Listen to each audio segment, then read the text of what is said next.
nossa incapacidade de vivermos a maturidade. Diversas são as razões pela qual não conseguimos submeter todo o nosso ser à vontade de Jesus, nosso Senhor, e vivermos como Ele viveu. Entretanto, eu vou me focar em uma dessas razões que eu a considero ser a maior delas. Mas, possivelmente, você responderia rapidamente que é por causa do pecado. É verdade, o pecado nos empurra para fora da vontade de Deus. Milita, contra as coisas espirituais. O apóstolo Paulo escreve isso. Contudo, o pecado não é a razão de não vivermos a vontade de Deus por meio de Jesus Cristo. O pecado pode nos levar a errar. Em algum momento de nossas vidas, ia nos distanciar da vontade de Deus. Contudo, o pecado, digo novamente, não é a razão de não vivermos a maturidade bíblica. Uma vez em Cristo, o pecado não nos subjuga mais a ponto de continuarmos na prática do erro. O Espírito de Deus que passa a habitar em nós, quando cremos em Jesus Cristo, Ele nos dá força para que nós possamos vencer a carne, o pecado. Ele vai sempre nos direcionar e nos corrigir quando estamos para tomar decisões erradas e caminho errado. Ele traz tristeza ao nosso ser. Ele nos faz nos sentir mal. E nós logo percebemos que algo está errado. O Espírito de Deus trabalha em nós para nos levar à santidade. Portanto, não é o pecado a razão de não vivermos uma maturidade como seres humanos, a maturidade espiritual.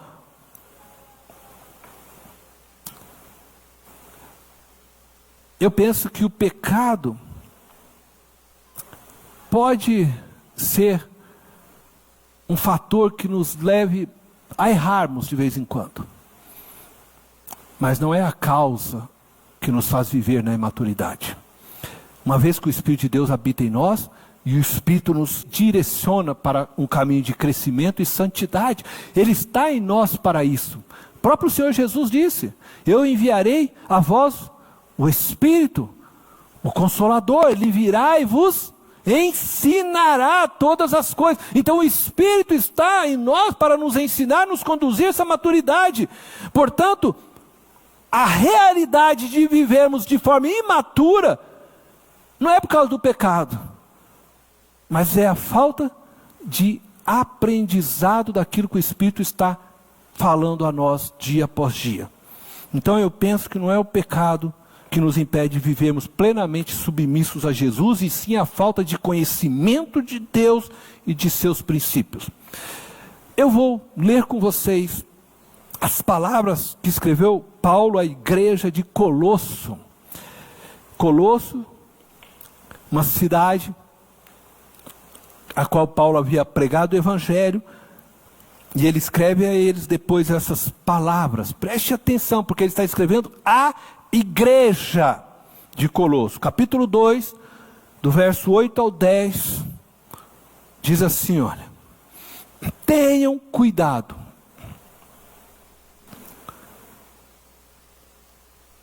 Já pegou? Primeira frase, palavras dele? Tenham cuidado. Uma advertência.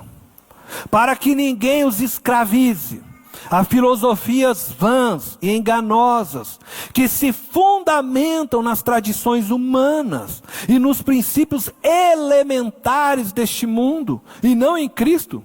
Pois em Cristo habita corporalmente toda a plenitude da divindade.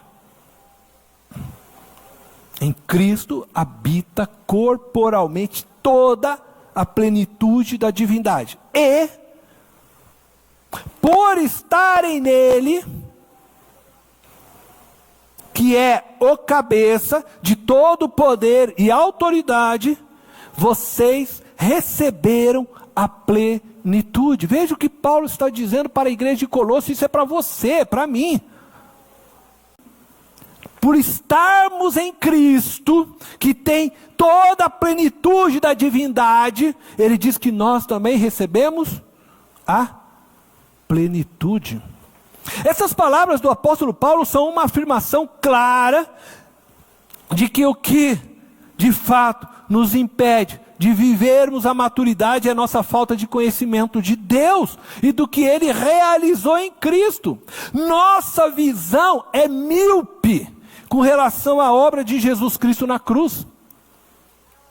A realidade de estarmos nele, em Jesus, segundo o apóstolo Paulo, nos tornou pleno. Não há mais nada a realizar em nosso favor. E por isso mesmo, não há mais nada que precisemos guardar, pois já estamos nele, de forma plena. Isso significa que não existe maior comunhão para se alcançar do que a que já foi realizada por Cristo na cruz.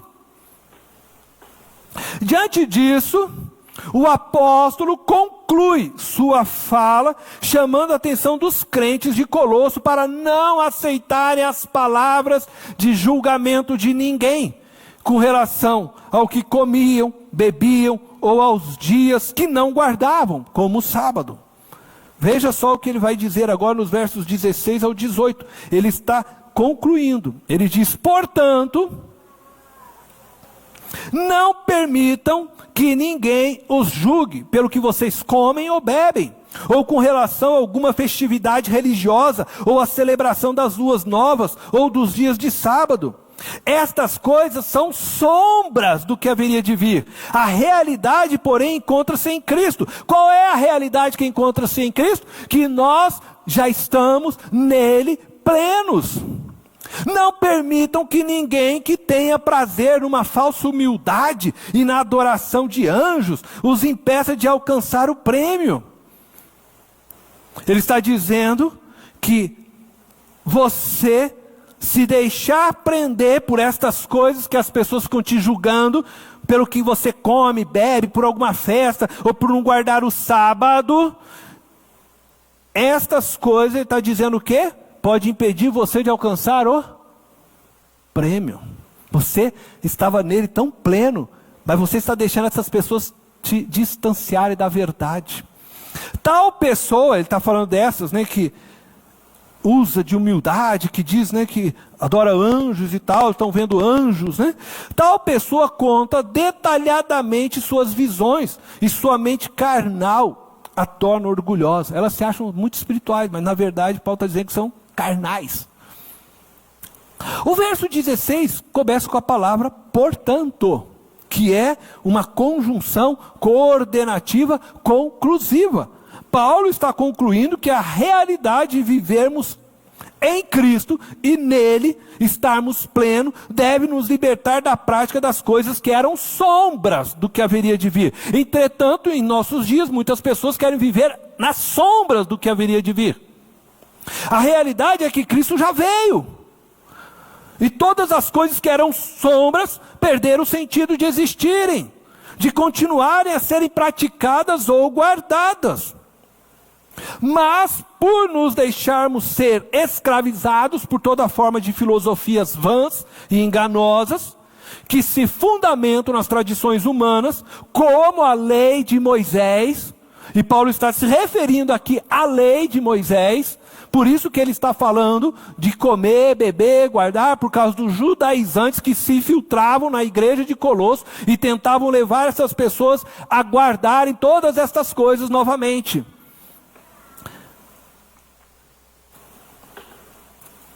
Não conseguimos viver a maturidade bíblica, por nos deixarmos ser escravizados por toda forma de filosofias vãs e enganosas. Ou por nos deixarmos ser escravizados pelas filosofias, né, que se apoiam nos princípios elementares deste mundo, como fazem os devotos do gnosticismo, se submetem às regras severas. Paulo vai dizer isso mais à frente, você pode ler depois. Não toque, não coma, não prove, não faça isso, não use aquilo, não sei o quê. E criam diversas leis e regras. infantilidade para Paulo. Infantilidade. É distanciar da verdadeira espiritualidade. Paulo não está escrevendo essas palavras de alerta para os não cristãos.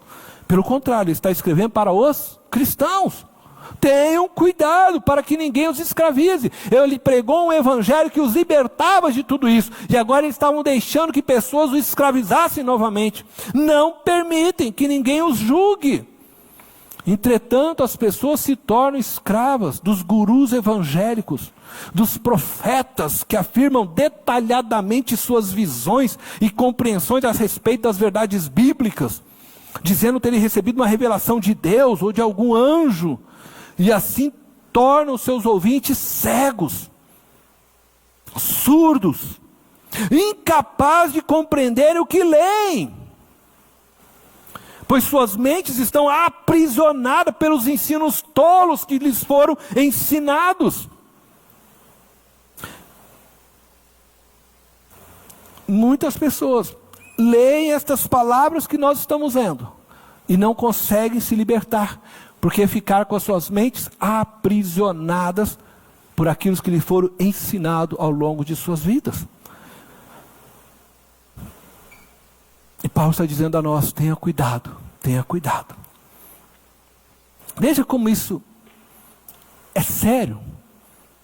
Como o ensino errado é sério. E aprisiona as pessoas a ponto de elas não conseguirem se libertar. Nem Jesus encarnado, ensinando, eles conseguiam mais se libertar. Os saduceus eram um grupo religioso do judaísmo, nos tempos de Jesus. Não acreditavam na ressurreição dos mortos. Segundo Jesus, por não conhecerem a Deus e o seu poder, eles interpretavam as escrituras sagradas de maneira errada. O que nos ensina que podemos ler a Bíblia, mas interpretá-la de forma errada. Eles a liam constantemente. Eles eram estudiosos, mas só conseguiam ler o que já haviam formatado em suas mentes. Eles se tornaram escravos das vãs filosofias. Não conseguiam entender a ressurreição de forma alguma, não conseguiam crer na ressurreição de forma alguma. Os fariseus, um outro grupo religioso do judaísmo, tiveram diversos confrontos com Jesus. Eles não conseguiam crer que Jesus era o Filho de Deus. Eram homens que guardavam a lei de Moisés, que interpretavam as Escrituras, mas estava ali a palavra revelada, a qual as Escrituras e a lei de Moisés apontavam, e eles não conseguiam ver. Não conseguiam. Porque as suas mentes já estavam formatadas e eram incapazes agora de conseguir enxergar a verdade por trás das palavras das Escrituras e da lei de Moisés. Embora estudassem e se aplicassem profundamente aos estudos das Escrituras.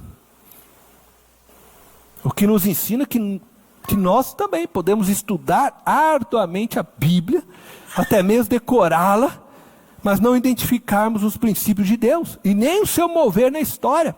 Eu vejo pregadores, citam a Bíblia, sem lê-la, mas totalmente distorcida, não entendem sequer aquilo que estão pronunciando, aprenderam a decorar versículos, mas nunca conseguiram compreender as Escrituras. E vão formatando muitos outros no seu mesmo erro. Os discípulos de Jesus, eles sofriam deste mesmo mal. Fazendo uso das palavras do apóstolo Paulo, eles estavam com as suas mentes escravizadas pelas vãs filosofias dos religiosos de seus dias. Eles andaram 3 anos com Jesus e não entendiam nada do que Jesus ensinava para eles.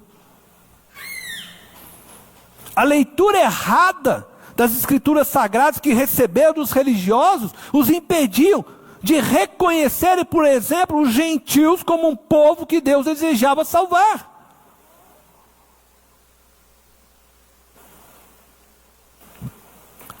A leitura errada que eles haviam aprendido alimentava neles uma esperança messiânica vingativa.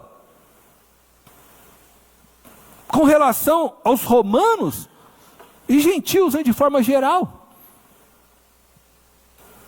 Eles esperavam que o Messias destruísse o governo do Império Romano. Eles andavam com Jesus, ouviam Jesus, mas não conseguiam entender.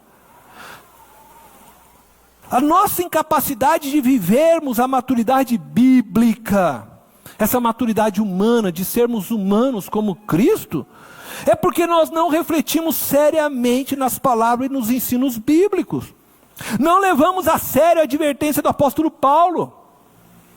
Lemos a Bíblia, mas a Bíblia não nos lê. Lemos as letras impressas, mas não lemos o que diz as letras deste livro sagrado. De tal forma que não sabemos aplicar os ensinos no dia a dia de nossas vidas, em nossas relações humanas diárias. Acabamos nos relacionando com o nosso próximo a partir de nosso próprio conceito de justiça, que construímos ao longo de nossas vidas. Assim como os discípulos de Jesus, nós construímos uma esperança messiânica distorcida da realidade bíblica. E esta falta de conhecimento tem produzido muitos cristãos imaturos e arrogantes.